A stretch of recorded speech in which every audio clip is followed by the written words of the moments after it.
Hi, my name is Jim. I'm with Temple Baptist Church here in Poplar, Bluff, Missouri. And we invite you to come and join us. We meet together on Sunday morning at 8 o'clock and 10 o'clock, then on Sunday night at 6 o'clock, and on Wednesday evening at 7 p.m. And we would hope that if you don't have a church home, that you would come and join us as we worship God, study the Bible, and grow in our faith together. Jesus is often recorded as praying, and so we see in the New Testament in Matthew, Mark, Luke, and John, oftentimes Jesus is off praying.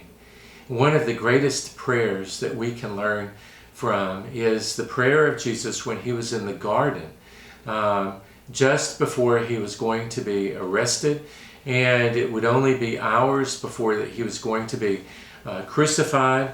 And we find Jesus in the garden, having taken some of his disciples with them. He decided to separate himself from his disciples so that he could pray.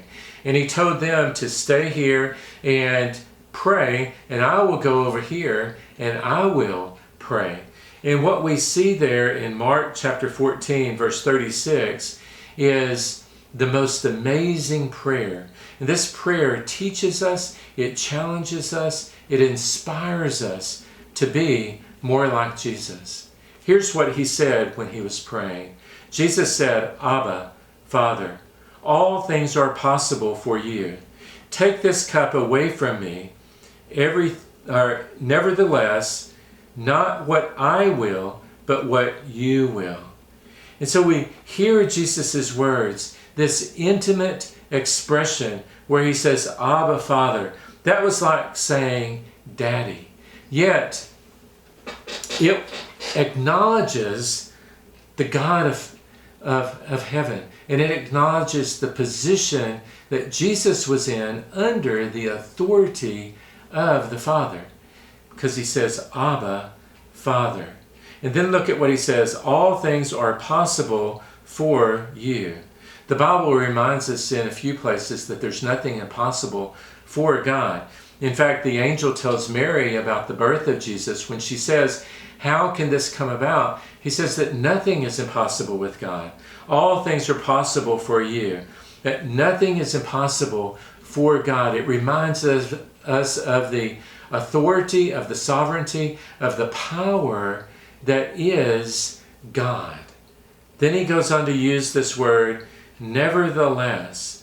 That's an important word, because it means literally in spite of. So what Jesus was saying is, in spite of how I feel, or in spite of what I want something more.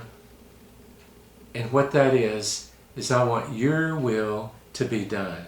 Not what I will, Jesus says, humbly and with absolute submission to the authority of the Father. Jesus says, not what I will, but then he says, but what you will.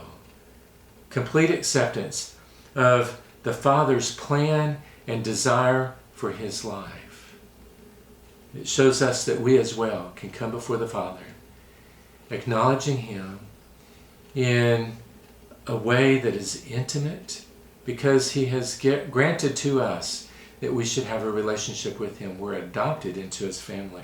That we can know that there's nothing impossible for him. And we can know that even in spite of the words that we say or how we feel within our hearts, we can say to him, not my will, but your will be done.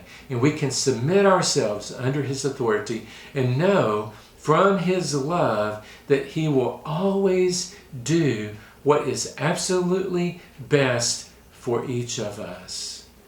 God wants to do what's best for you. Would you come before him in prayer? And would you say to him, Abba, Father, I come before you.